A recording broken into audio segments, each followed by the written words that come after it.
Mahal na mahal ko po kayo kahit nasa malayo po ako. Huwag po kayo mag-alala. Kahit naging ganito man po ang tahak ng buhay ko, siguro hanggang dito na lang po talaga ako.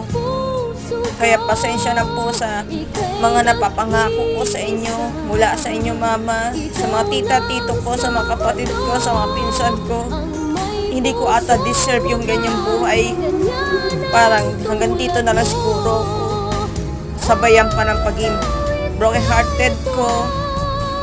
Hindi ko kasi po matanggap mama na niloko ko ni June. Tapos lahat kayo napaniwala na okay kami kahit hindi naman. Siya naging dahilan kung bakit nasira buhay ko kasi hindi ko matanggap naging ganito ang nangyari sa akin. Sana mapatawad niyo po ko. Kaya gusto ko muna mami magpakalayo.